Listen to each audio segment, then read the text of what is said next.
그리스도 되신 분은 한 분입니다. 십자가와 부활로 인생 문제 해결하신 분은 한 분입니다. 우리의 모든 문제 그분만 해결할 수 있습니다. 그분이 예수입니다. 예수가 그리스도자. 자, 그런데 이 복음을 믿고 붙잡았는데 여전히 성도들의 삶 가운데는 어려움들이 있어요. 그렇죠? 어려움들이 있습니다.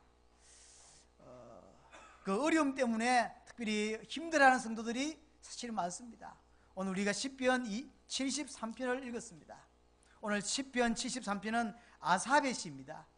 시편을 읽어보시면 아삽의 시라고 된 게 굉장히 많아요.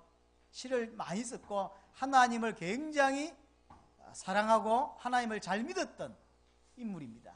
근데 이 인물이 오늘 뭐라고 표현하고 있냐면요, 거의 넘어질 뻔했다, 거의 실종할 뻔했다, 이렇게 표현해요. 오늘 73편 2절을 보세요. 나는 거의 넘어질 뻔하였고 나의 걸음이 미끄러질 뻔했다. 시험 들 뻔했다. 왜죠? 왜 시험 들 뻔했습니까? 악인의 삶을 보고, 악인들이 쉽게 말하면 복음을 알지 못하는 종교인들과 불신자들이 살아가는 모습을 보고 시험 들 뻔했다, 넘어질 뻔했다, 거의 실종할 뻔했다. 어떻게 사는데요? 3절에 보니까 이는 내가 악인의 형통함을 보고, 악인들을 자세히 보니까요 잘 살아. 형통한 것 같아. 어느 정도 잘 사냐? 이 아삽이, 이 시편 기자가 오만한 자가 부럽다, 질투가 날 만큼 잘 사는 거예요. 시험이 되는 거예요. 어느 정도입니까? 그 사람들을 보니까 4절에 보니까 죽을 때도 고통이 없어. 아니, 예수 안 믿은 잘 살더라도 죽을 때 막 고통스러워야 봐라 이래야 되는데 죽을 때도 고통이 없네. 인간들이 너무 잘 살아. 그 정도입니까? 보통 사람들이 겪는 재난과 고통도 그들에게는 없어. 물론 있는 사람도 있는데 어떤 사람은 보니까 너무 잘 살아. 죽을 때도 평안해. 그리고 평상시 살아가면서 일반 사람들이 당하는 고난이나 재난과 어려움도 없어. 예수 안 믿는데 너무 잘 살고 너무 평안하고 너무 행복해 보이고 너무 돈도 많아. 어느 정도 잘 사냐? 얼마나 잘 먹고 했는지요? 눈 주위에 살이 쪄가지고 통통해. 여기 설명되어 있죠. 7절 보세요. 살찜으로 그들의 눈이 솟아나며, 그러니까 눈 주위가 살이 포동포동해 쪄가지고 너무 보기가 좋아. 예수 안 믿는 너무 잘 살아. 그 돈은 또 어느 정도 잘 버냐? 소득은 자기들이 벌어야 되는 것보다 훨씬 더 많이 벌어. 예수 믿는 나는 벌고 싶은 만큼 안 벌어지고 미치겠는데 저것들은 살도 잘 찌르고 포동포동 잘 먹어가지고 돈을 얼마만큼 버냐? 내가 이번에 1년에 1억 벌어야 되는데요 2억을 벌어. 이해가 안 돼. 어째서 악인이 저렇게 잘 사는지. 거기다가요 6절에 한번 보세요. 6절에 보니까 교만이 그들의 목걸이고 강포가 그들의 옷이라. 얼마나 또 인간이 교만하고 악한지. 싸가지도 높고 이런 개념도 없고 악해. 그런데 잘 살아. 근데 예수 안 믿어. 죽을 때도 평안해. 자기가 벌고 싶은 것도 훨씬 많이 벌어. 이래서 시험이 되는 거예요. 거기다가 8절에 보세요. 그들은 능욕하며 악인에게 말하며 높은 데에서 거만하게 말하며 모든 사람 앞에 갑질해. 인간 이리 살아요. 그 정도면 또 이해해 줄 만해. 근데 10절 12절에 보니까 11절에 말하기를 하나님이 어찌 알랴? 하나님 살아계시냐? 또 지존자에게 지식이 있으려 하는도다. 하나님 혹시 있다 할지라도 내가 이런 거 막을 수 있나? 하나님 네게 해줄 수 있는 거 있어? 하나님 있어? 있다 치고 네한테 해준 게 뭔데? 내가 이렇게 욕하면 하나님 벼락 내리드는 거 아이가? 하나님 하는 게 뭐 있는데? 라고 하는데 하나님은 가만히 계세요. 이런 걸 보면서 너무 마음이 아픈 거예요. 이게 너무 이해가 안 돼. 시험 들어. 그까지는 좋아. 거기다가 자신을 봤어. 이 아삽, 이 시편 73편의 기자가 지 모습을 보니까 자기는 어떻게 살죠? 13절입니다. 내가 내 마음을 깨끗하게 하며 내 손을 씻어 무죄하다 한 것이. 그러니까 하나님 앞에서 죄짓지 아니하고 손을 깨끗하게 하고 마음을 깨끗하게 하고 무지한 삶을 살았어요. 그러면 잘 돼야 되는 거 아닙니까? 야, 역시 예수 믿는 사람이 많네, 역시 하나님 살아계시네 라고 할 만한 응답이 와야 되는 거 아닙니까? 근데 14절에 말하죠. 그런데 이 아삽은 종일 재난이 와. 그래도 아침마다 징벌을 받아 미치겠는 거예요. 불신자는 너무 잘 사고 살이 찌고 돈도 지가 벌고 싶어도 훨씬 많이 벌어. 전화기 하나 들고 다니면서 하는데 한 달에 수천만 원씩 버는데 일하는 것도 아니야. 전화기 하나 들고 돌아다니면서 오만 짓을 다 하고 오만 갑질을 다 하는데 돈은 잘 벌어. 그까진 좋다 이게야. 근데 나는 예수 믿고 주일마다 교회 다니고 주일마다 뭐 하고 이래 하는데 아침마다 징벌을 받는 것 같고 하루 종일 어려움 속에 사는 것 같아. 미치겠어. 그래서 어느 정도냐? 15절에 뭐라고 말합니까? 내가 만일 스스로 이르기를 내가 그들처럼 말하리라. 나도 아기들처럼 살고 싶다. 나도 아기들처럼 하나님이 계시냐? 막 이렇게 욕도 하고 갑질도 하고 이리 살고 싶다 라는 생각이 꿀떡 같아. 그렇죠? 의인의 삶을 버리고 싶다. 막 다 때리치우고 나도 저들처럼 살고 싶다 라는 말이 이런 생각이 가득 올라와. 악인이 잘 사는 것도 미치겠는데 반대로 나는 너무 힘들어.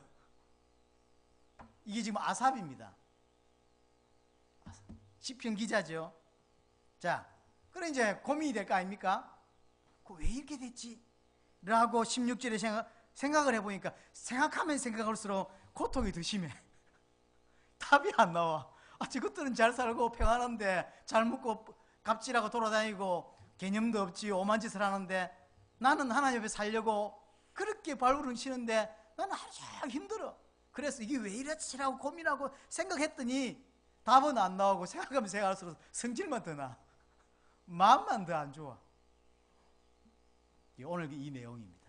시편 73편의 내용입니다. 자, 이게 단순히 시편 73편의 기자만의 이야기일까요? 아니 이 사람만의 경험일까요? 아닙니다. 이 땅에 살아가는 신자들의 삶 속에 나타나는 많은 일들 중에 하나입니다. 그래서 하나님이 성경에다 기록해 놓은 거예요. 이건 예수를 믿는, 예수를 그리스도로 믿는 사람에게 올 수 있는 많은 생각 중에 하나라니까요. 당연히. 그럼 이런 상황에서 어떻게 답을 얻어야 되고 어떻게 이걸 해석해야 합니까? 자, 넘어가서 그 다음에 시편 기자가 어떤 고백을 하는지 한번 들어봐야 됩니다. 17절입니다. 하나님의 성소에 들어갈 때에야 그들의 종말을 내가 깨달았나이다. 언제 정확하게 이것이 답이 나오고 언제 이게 맞구나 라고 하는 답이 나오냐? 하나님의 성소에 들어갈 때에야 비로소 그랬어요. 쉽게 말하면 하나님의 성소에 들어갔어야 내가 그렇게 부러워했던 그 사람들이 미끄러지고 파멸에 던져짐을 알게 되었고 순식간에 그들이 항폐해지고 전멸되었음을 내가 보게 되었고 하나님은 그들의 성공한 것, 그들의 잘나가는 것, 그들의 고귀한 것, 그 형상을 멸시하고 무시하고 있다는 사실을 알게 되었다 라고 지금 시편 73편 기자는 말하고 있는 겁니다. 자, 중요한 건 그럼 언제 깨닫냐는 거죠. 하나님의 성소에 들어갈 때입니다. 하나님의 성소에, 쉽게 말하면 가장 정확한 것은 마지막 심판 때입니다. 마지막 심판 때에 비로소 깨닫게 되는 겁니다. 뭘 깨닫죠? 예수가 그리스도라고는 믿음이 맞는 거구나. 내가 붙잡았던 이 믿음이 맞는 거구나. 저게 틀렸구나 라는 게 깨달아지는 거야. 그리고 그럼 내가 그렇게 부러워했던 그 사람들은 어떻게 되죠? 미끄러지고 순식간에 항폐해지고 전멸되는 지옥이 준비되어 있음을 알게 된 거죠. 하나님은 뭐로 인간을 심판합니까? 행위입니까? 그럴 수 있습니다. 그러나 행위 이전에 중요한 게 뭐죠? 믿음입니다. 어떤 믿음입니까? 내가 정말로 예수를 그리스도로 진짜 믿었냐 하는 거야. 이게 심판의 기준입니다. 인간이 하나님을 떠나서 영원히 멸망받을 수밖에 없었어요. 그래서 하나님이 그리스도를 약속했고 그 그리스도가 오셔서 십자가와 부활로 인간의 모든 문제를 끝내신 것입니다. 이걸 우리에게 복음으로 주셨어요. 근데 그걸 믿는 사람이 있고 그렇게 믿지 않는 사람이 있습니다. 혹 교회를 다닌다 할지라도 그렇게 안 믿는 사람이 있지요. 심판의 기준은 뭐냐면 네가 정말로 예수를 그리스도로 믿었냐는 거예요. 그게 기준입니다. 이 믿음 가지고 환경, 조건, 상황은 아니야. 그런데도 하나님께 순종해. 이 사람을 하나님은 천국으로 불러들이는 거죠. 그렇죠. 분명히 우리 앞에는요, 절대로 믿음의 눈으로 보지 않으면, 믿음의 신앙 고백을 하지 않으면 갈 수 없는 길이 우리 앞에 쫙 놓였다니까요. 펼쳐놓고 부른 게 아닙니다. 그래서 믿음의 눈이라는 게 없으면 못 가게 돼 있어요. 그렇죠. 믿음의 눈이 아니면 가난 정복 못 한다니까요. 상황은 물이 없고 음식이 없고 여러 가지 어려움이 계속 온다니까. 그럼에도 불구하고 내가 누구며 내가 무엇을 받았으며 내가 어디 갈 것인지 아는 자, 그 사람은 많은 환경을 너기 그냥 뛰어넘는 거예요. 강약 그냥 지나갑니다. 강약 때문에 죽지 않아요. 물 없어서 죽지 않고 병사 때문에 죽는 게 아닙니다. 넘어가죠.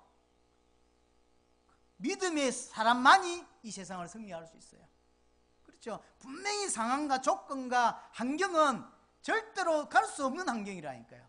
그런데 예수를 그리스도로 믿는 자만이 그것이 허상이란 걸 알아요. 내 앞에 보이는 그게 허상이라니까. 그래서 허상이기 때문에 넘어가는 거예요. 그래서 믿음의 눈이 없는 사람은 이 땅을 승리할 수 없습니다. 믿음의 눈을 가있지 못한 사람은 하나님을 섬길 수 없고, 하나님을 섬길 수 없죠. 안 보이는 하나님을 어떻게 섬겨요? 믿음으로 섬기는 거거든. 안 보이는 하나님을 어떻게 믿습니까? 예수를 그리스도를 믿음으로 하나님을 만나는 건데, 그 믿음입니다. 자, 그럼 시편 기자는 이대로 설명하자면, 그러면 성소에 들어가서 알았습니까? 그건 지가 죽어서 알았다는 이야기인데 아니잖아요. 이 근본적으로는 하늘나라 딱 갔을 때, 하나님이 심판 앞에 섰을 때 알게 되는 거예요. 이 땅에 살다가 간 사람들이 하나님 앞에 섰을 때 알았겠죠. 아, 진짜구나. 그리고 내 믿음이 진짜였구나 라는 걸 확인시켜 주는 거예요. 그 상급으로 천국이, 그 면류관이 준비되는 거죠.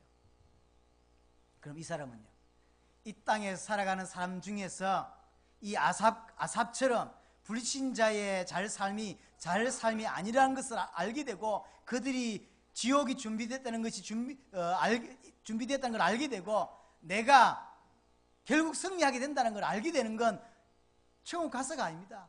그건 당연한 것입니다. 그건 모든 사람이 그런 것이고, 이 땅에서 어떻게 합니까? 이게 계시입니다. 예수를 그리스도로 정말로 딱 믿어질 때 이게 보이는 거예요. 불신자의 잘 삶이 불쌍하게 보이고, 행복 없음을 보여지게 되고, 그들을 향하여 눈물을 흘릴 수 있게 되는 것입니다. 그렇죠. 하나님의 은혜입니다. 이거는 그래서 창세기 3장을 못 보면 절대 그리스도가 내게 진짜 그리스도가 될 수 없는 거예요. 분명히 그리스도를 믿는데 창세기 3장을 이해 못하면, 그리스도란 말은 무슨 말이죠? 인간 문제 해결해야 될 그 답이거든. 근데 답을 가지고 있는데 그 답이 되어야 될 그 문제를 인간이 몰라. 그러면 그리스도는 내게 진짜 그리스도가 안 된다니까요. 여러분이 살면서 하나님 떠난 자의 삶이 저거구나 라는 게 한 번만 보여주면 인생이 바뀐다니까요. 왜요? 저게 하나님 없는 자의 삶이구나, 저게 저주구나 라는 게 안 보여진다니까. 안 보여지기 때문에 그리스도, 내게 그리스도 안 되는 겁니다. 오늘 시편 기자가 그걸 진짜 알고 나서 어떤 고백을 합니까? 21절입니다. 21절에 내 마음이 산란하며 내 양심이 찔렸나이다. 내가 이같이 우매무지함으로 주 앞에 짐승이 오나. 무슨 말입니까? 이 사실을 알고 나니까 불신앙했던 자신이요, 흔들렸던 자신이 너무 부끄럽고 죄송한 거예요. 하나님 앞에. 이걸 보기 전에는 불신자가 부러웠어요. 아직 그 부러움까지는 아니라도 나는 그래도 잘 살아야 되는 거 아닙니까? 예수님은 나는 그래도 잘 살아야 되는 거 아닙니까? 근데 나는 어려워. 근데 불신자는 잘 살아. 여기에 도저히 이해가 안 되는 거예요. 그래서 인간이 가질 수 있는 행복감은 상대적인 거예요. 만약에 불신자가 다 멸망받는다면, 신자도 멸망받고 불신자도 멸망받는다면 불신자 부러워하겠습니까? 자기가 어려운 것 때문에 불신자를 부러워하거나 하나님을 원망하는 게 아니라니까요. 상대적인 거예요. 틀린 눈입니다. 이 땅에서 가지고 있는 눈은 그래서 틀렸어요. 예수가 그리스도라는 정확한 복음을 가지고 세상을 봐야 그게 정확한 거예요. 그렇죠? 나머지는 다 틀렸습니다. 상대적이라니까요. 좋은 시계를 내가 하나 사다 줍시다. 요즘 시계가 얼마짜리인지 모르겠는데, 뭐 결혼할 때 저도 이렇게 시계 뭐 20-30만 원짜리 하나 샀는데, 뭐 수련회 가가지고 떠났더니 그날로 시계 바늘이 지 맘대로 돌아다니더라고요. 새로 샀는데, 이번에 제가 알았습니다. 시계가 진짜 비쌌다는 사실을. 진짜 비싼 시계는 5천만 원도 하고 9천만 원도 하고 그런다면서요. 와, 그 시계 차고 되면 하루가 한 48시간 됩니까? 어쨌든 그런 시계가 있대요. 근데 예를 들어서 제가 100만 원짜리 시계를 하나 삽시다. 아주 심려를 기울여가지고 100만 원짜리 비싼 시계를 하나 사다 줍시다. 그래서 시계를 끼고 친구들 만나러 갑니다. 친구 중에 100만 원짜리 산 친구도 별로 없잖아. 딱 갔는데 내가 보니까요, 1000만 원짜리 시계를 딱 차고 오면 빨리 숨기죠. 못 꺼내는 거예요. 그게 상대적이라니까요. 눈이 틀렸어요. 그 눈 가지고 절대로 이 땅에서 행복할 수 없고, 그 눈 가지고는 영적인 걸 볼 수가 없어요. 상대적이라니까요. 이 아삽이 처음에 느꼈던 건 상대적인 겁니다. 하나님의 성소에 들어가서 알게 된 거예요. 불신자들을 향한, 종교인들을 향한 하나님의 마음이 어떤 것인지를. 결국 그들이 완전히 멸망하게 돼 있고, 하나님 그들을 멸시하고 그들을 무시한다는 사실을, 그리고 결국 순식간에 다 무너진다는 사실을 알게 된 거예요. 그걸 보고 나니까 너무 부끄러운 겁니다. 그런 생각을 했다는 것 자체가 너무 부끄럽고 죄송한 거예요. 우매무지한 짐승과 같다. 양심에 찔렸다.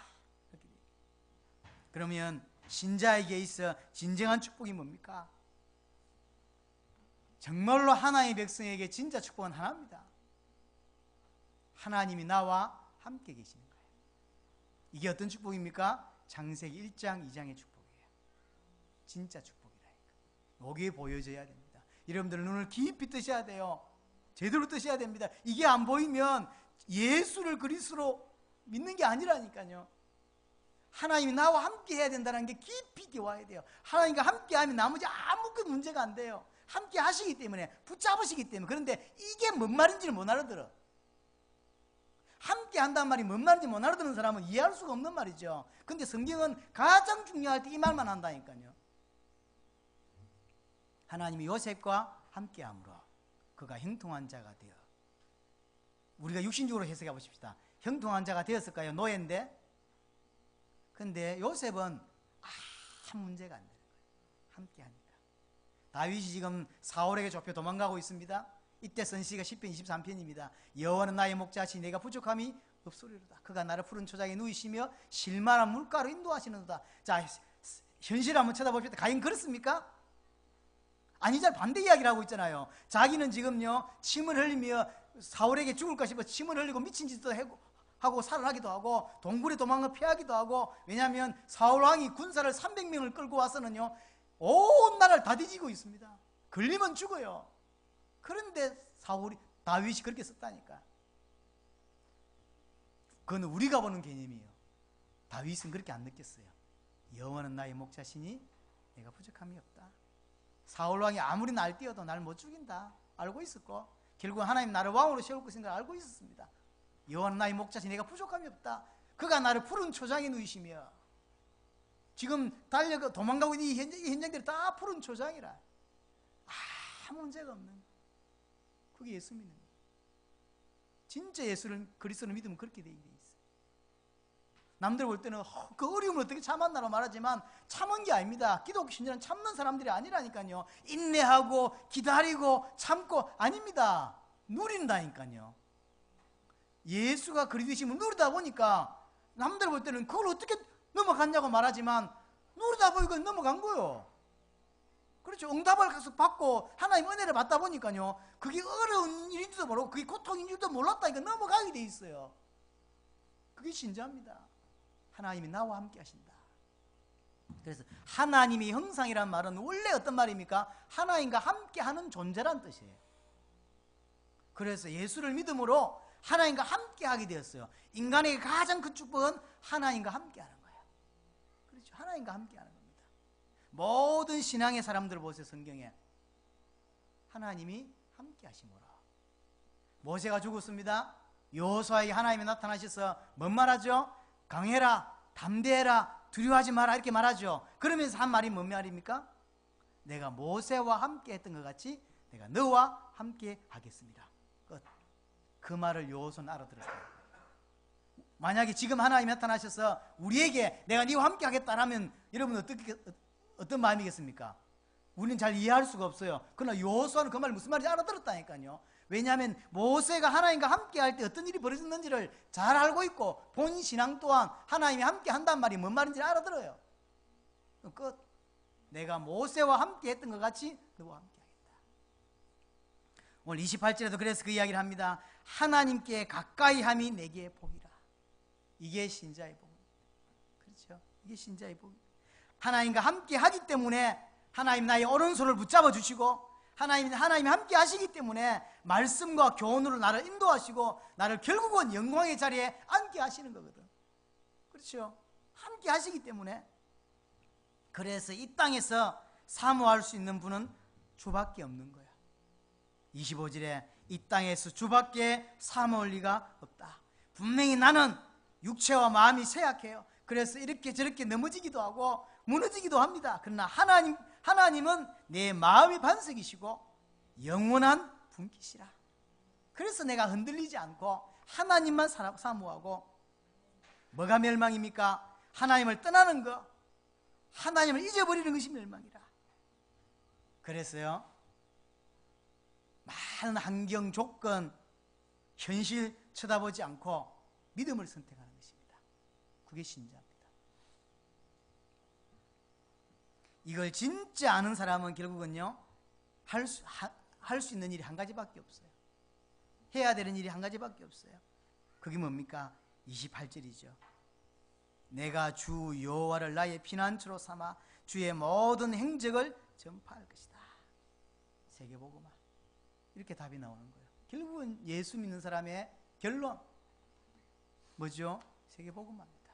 내가 왜 이 땅에 태어났습니까? 하나님이 보내셨어요. 그걸 믿는 겁니다.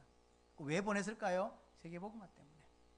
왜 이 땅에 한국이 태어나고 왜 결혼을 하고 취직을 하고 자식을 낳죠? 세계복음화 때문에. 그거는 믿음 좋은 자들이 하는 행위가 아닙니다. 예수를 그리스도로 진짜 믿으면, 성경에 있는 대로 믿으면 놓을 수밖에 없는 결론이고 방향이라니까요. 자, 그렇다면 결론적으로 딱 마음에 우리가 오늘 담아야 될 내용이 뭐냐면, 그리스도인에게 오는 고난이 있을 수 있죠. 또 이해하지 못하는 어려움들이, 해석할 수 없는 어려움들이 분명히 있습니다. 시간 지나봐야 아는 게 있어요. 제가 다음 주에, 이번 주 말고 다음 주에 신학교에 이제 강의를 제가 이렇게 3일 하게 됩니다. 한국교회사를. 네. 분명히 지금 나타나는 이 일들이 수십 년 후에 복음을 위한 어떤 게 뭐랄까 포석이었던 게 너무 많아요. 그럼 지금 나타나는 많은 일들이 응답일 수 있지만 앞으로 20, 30년 후, 40, 50년 후에 포석으로 까는 것들이 너무 많습니다. 지금 우리한테 있는 일도 똑같아요. 알 수 없어요. 하나님은 그렇습니다. 먼 미래를 두고 포석을 깔아요. 놀랍죠. 한국이라는 나라는 유일무이한 게 있거든요. 그게 뭐냐면 선교사가 들어오기 전에 성경이 번역되었고, 성경이 번역된 성경을 들고 토마스가 언더우드 선교사가 처음으로 아펜젤러와 함께 저 인천 제물포항에 도착을 합니다. 1885년에. 그것도 부활절날, 4월 5일 부활절날 인천 제물포에 도착하죠. 성경책을 들고 도착했다니까요. 거기 어느 성경책이냐면 일본에서 이수정이가 번역했던 성경책. 놀라운 일입니다. 이 땅에 세례받은 사람보다 만주에서, 일본에서 먼저 세례를 받았다니까요. 한국 사람이. 예수를 믿게 되고 기독교 역사에 없는 일들이 벌어졌어요. 하나님이 한국 땅을 통해서 세계복음화 이루실, 당대의 세계복음을 이루실 일을 두고 많은 일들을 수백 년 전부터 펼치셨어요. 먼저 천주교를 이 땅에 보내고 많은 핍박과 많은 순교들을 하게 하고 그 위에다가 발판 위에 복음을 넣고 그 복음이 진전되어 오는 중에 많은 부흥들을 주시고 그 위에 지금부터 30년 전에 예수가 그리스도라는 복음을 선포케 하시고 이제 드디어 당대의 세계복음화라는 진짜 세계복음화의 완성을 두고 뛸 수 있는 인물들을 하나님이 또 부르신 것입니다. 우리가 볼 때는 지금 우리가 뛰는 것처럼 보이지만 그렇지 않습니다. 하나님은 벌써 수백 년 전에 포석을 탁탁탁 넣으십니다. 만약 그들이 없었다면 우리가 존재할 수 있을까요? 그들이 여러 가지 것들을 경험하지 않았다면 우리가 지금 이 운동을 할 수 있을까요? 결국 하나님은 우리의 운동을 두고 300년 전, 400년 전부터 포석을 내오신 거예요. 이게 이번에 교회에서 공부를 한 달 가까이 하면서 참 대단하다 그런 생각이 들어요. 토마스 선교사는 한 번도 자기 입술로 한국 사람에게 그리스도를 설명하지 못하고 성경책 하나, 그것도 한글 성경도 아닙니다, 한문 성경을 던져주고 박충근에 의해서 죽습니다.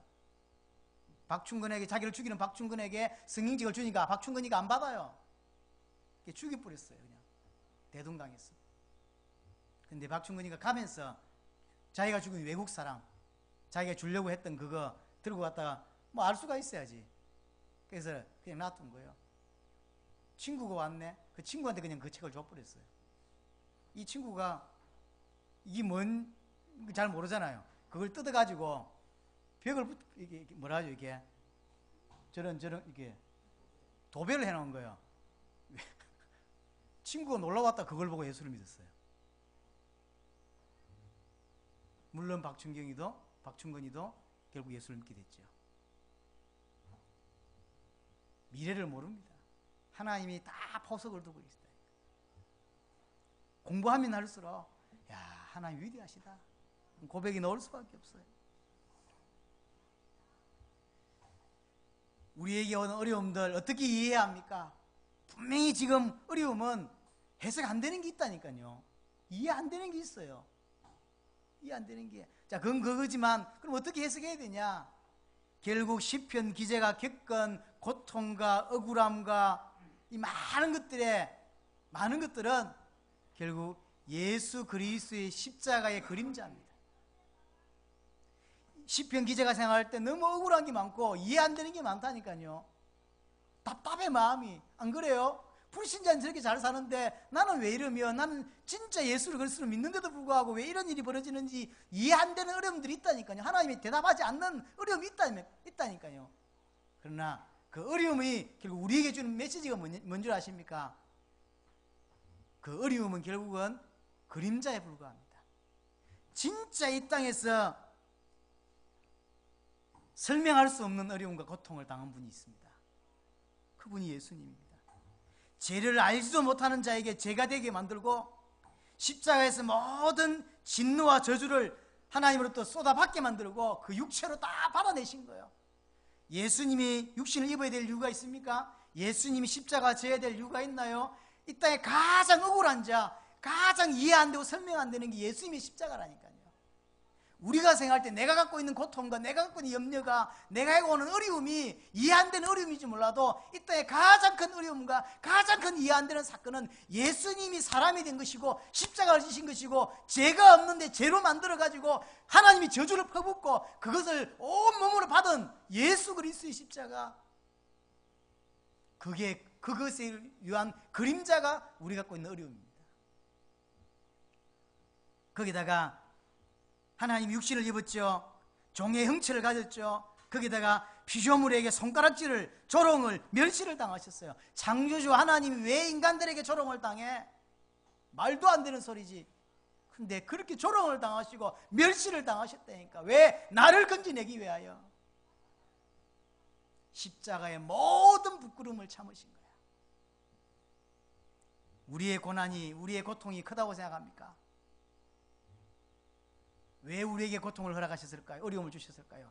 그림자에 불과하다니까. 아무것도 아니라니까요.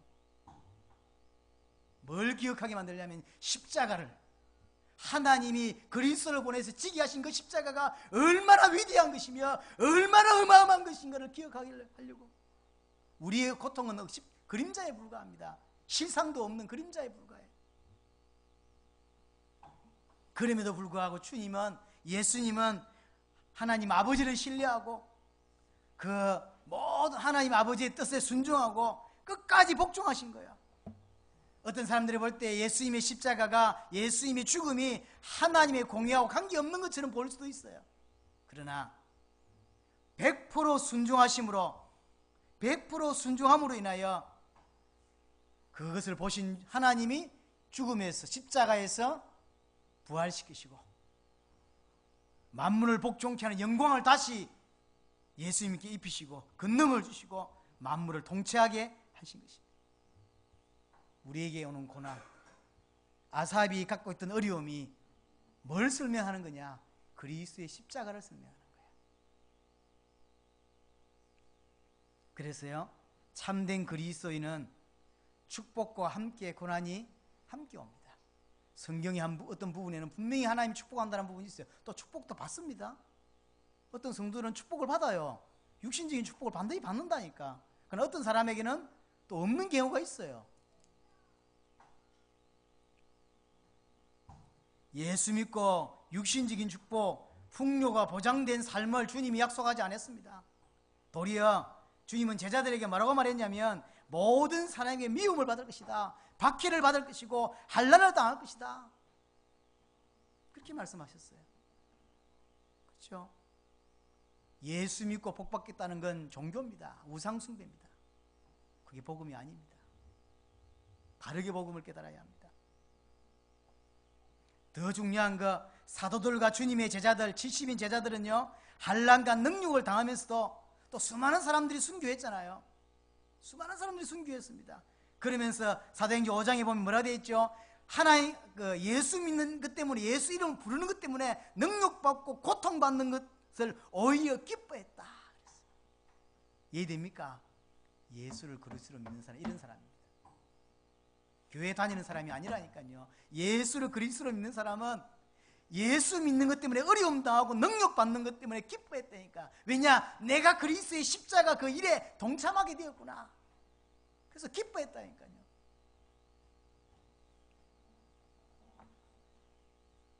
그러면 성경의, 신약 성경에서 가장 복음을 기뻐하고 전도자로 살았던 바울의 이야기를 한번, 삶을 한번 볼 필요가 있겠죠. 고린도후서를 한번 보겠습니다. 고린도후서 11장입니다.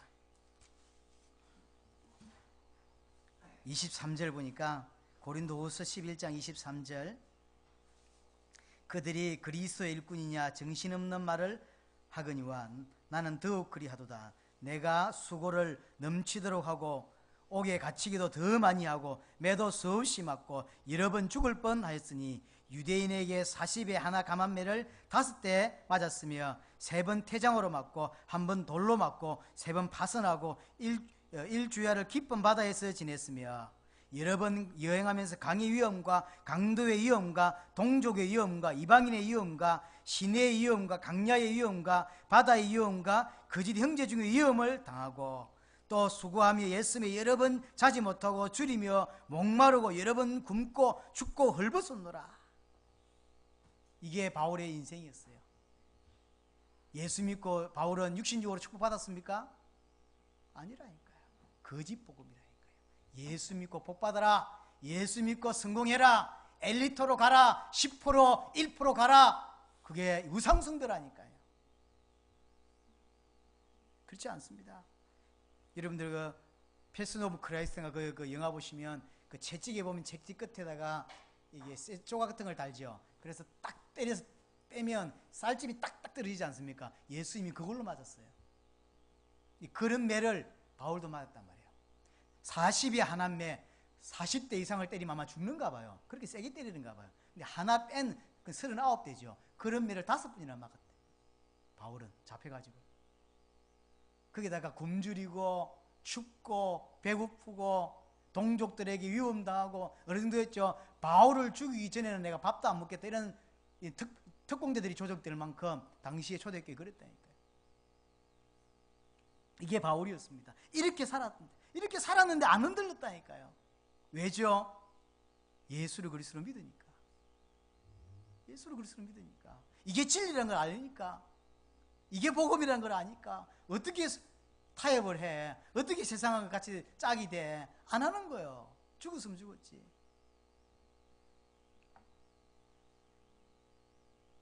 그뿐입니까? 28절에 보니까 이 외의 일을 고사하고 아직도 날마다 내 속에 눌리는 일이 있으니 그 모든 교회를 위하여 염려하는 것이라. 그렇게 어려움을 당하면서도 오직 하나님의 교회를 올바로 세우는 거, 올바른 복음을 전하는 거, 그거 하나만 생각하고 살아가요. 놀랍죠? 그뿐만이 아닙니다. 고린도서 6장을 한번 보겠습니다. 고린도서 6장 8절부터 영광과 욕됨으로 그리했으며 악한 이름과 아름다운 이름으로 그러했느니라. 우리는 속이는 자가 같으나 참되고. 예수 믿는 진짜 예수 믿는 사람들을 보면요, 속이는 자 같은데 참돼. 무슨 말인지 압니까? 예수가 그리스도다, 모든 문제 끝났다, 속이는 것 같잖아요. 이게 말장난이야? 문제가 너무 많아. 그런데 맨날 예수는 그리스도, 모든 문제 끝, 이렇게 이야기하잖아요. 속이는 것 같다니까요. 안 그래요? 어지간한 정신 차린 사람들은 들어도 믿을 수가 없는 내용이라. 무슨 문제가 끝나? 문제가 안 끝났는데 문제가 많은데. 그런데 속이는 자 같아. 그런데 하나님 보실 때 참되고, 무명한 자 같으나 유명한 자요. 알아주는 자가 아무도 없어요. 이렇게 설교하면 사람들이 안 알아주고 아무도 안 알아준다니까요.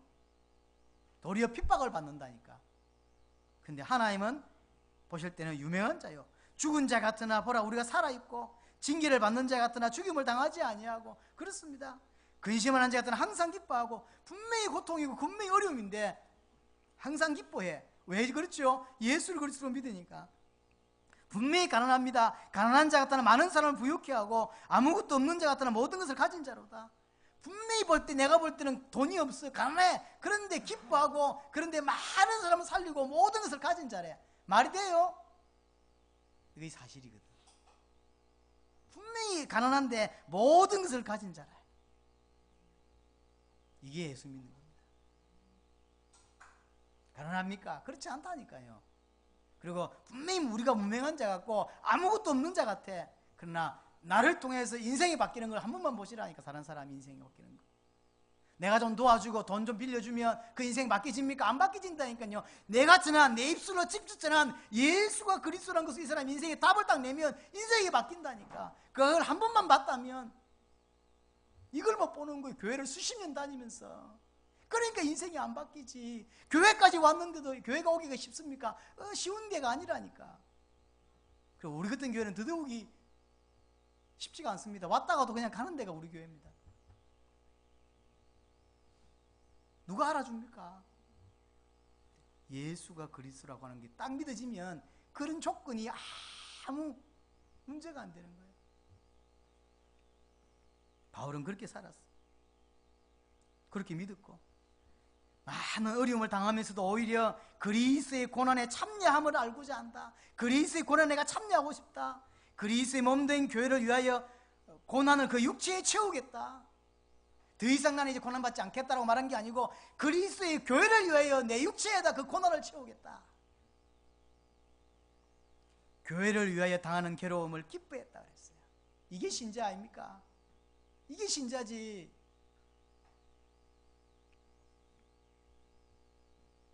그리고 어느 정도냐? 그리스인에게 오는 고난은 하나님 나라에 합당한 자로 여기심을 받게 하는 거다라는 생각이 있어요. 그러니 더 기뻐한 거예요. 오는 그 괴로움 때문에, 어려움이, 핍박이. 그래서 바울은 제자들에게 뭐라고 표현하죠? 복을 받아라 이렇게 말하지 않았어요. 너도 나와 함께 고난을 받아라. 이게 예수 믿는 사람.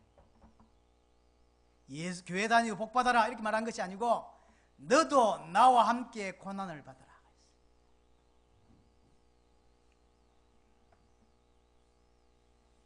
자, 그럼 예수를 그리스도로 진짜 믿는 사람들의 미래, 또 천국의 축복이 보장되어 있지 않습니까? 있습니다.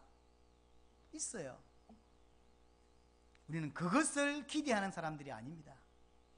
그거는 당연히 보장되어 있는 것이지만, 보장되어 있기 때문에 지금쯤이면 이제 하나님이 우리를 날 좀 축복하지 않겠나라고 하는 기대심 때문에 견디고 인내하는 게 아니라니까요. 그건 필요 없다 보는 거예요. 근데 당연히 덤으로 있게 돼 있어요. 축복과 응답이 없다 할지라도 믿음을 지키고 기쁨으로 인내할 수밖에 없죠. 자, 이 사람들이 일어났을 때, 이 믿음의 사람이 일어났을 때 세계복음화가 이루어집니다. 전 세계의 교회들이 다 일어날 때 세계복음화 되는 게 아닙니다. 이 믿음의 사람들, 이름에도 불구하고 예수를 그리스도로 진짜 믿는 사람들, 구약에도 선지한 사람이 고백하지 않습니까? 외양간에 소가 없고 감람나무에 열매가 없다 할지라도 난 여호와로 인하여 기뻐하겠다라는 답을 딱 얻었죠. 똑같은 내용입니다. 진짜 복음 답을 얻었거든. 이 예수를 그리스도로 믿는 믿음, 이 앞에 많은 조건과 환경들이 반대 일이 벌어진다니까요. 그걸 허상이라고 믿고 예수가 그리스도라고 하는 이 믿음만이 진짜라 믿고 그 길을 유유히 혼자라도 그 길을 걸어가는 사람, 대한민국에 아무도 없어 내 혼자야 그래 그 길을 걸어가는 사람, 그런 사람들이 지역에 나라마다 일어났을 때 세계복음화 가능한 겁니다. 아무리 교회가 여의도 순복음교회 그런 교회가 지역만 일어선다 할지라도 세계복음화 안 되게 돼 있어요. 100만 명이 80만 명이 모인다면서요. 그럼 서울복음화 했습니까? 저 교회가 80만 명이 모이는데 서울도 복음화 못 한다니까요. 그럼 저런 교회를 안산에도 씌우고, 안산에 씌우면 안산에 시민이 80만이 안 되니까 다 기독교 신자라 치더라도 복음화 못 시킨다니까요. 예수를 그리스도로 믿는 자가 일어나기 시작했을 때 그 사람을 통하여 하나님은 이렇게 시험을 거예요. 그걸 우리부터 시작되는 거예요. 하나님이 우리 교회에다가 우리에게 그 은혜를 먼저 주셨다니까요. 여러분 중에 알아듣는 사람도 있고 못 알아듣는 사람도 있을 것입니다. 그러나 분명히 알아듣는 그 사람을 통하여 하나님은 일을 진행하고 계시고 성취하고 계십니다. 그래서 우리는 감히 우리 세대에 주님 다시 보기를 소망한다 라는 말을 쓰는 거예요. 그건 다시 보겠다는 게 아니에요. 그렇게 믿고 사는 거예요. 우리가 열심히 한다고 다시 보고 우리가 열심히 세계복음 하면 세계복음 됩니까? 아니라니까요. 그렇게 믿는 것입니다. 네, 살아서 주님을 볼 것이다 라는 믿음으로 뛰는 거예요. 왜냐하면 바울이 그렇게 뛰었고 초대교회 성도들이 다 그렇게 믿었어요.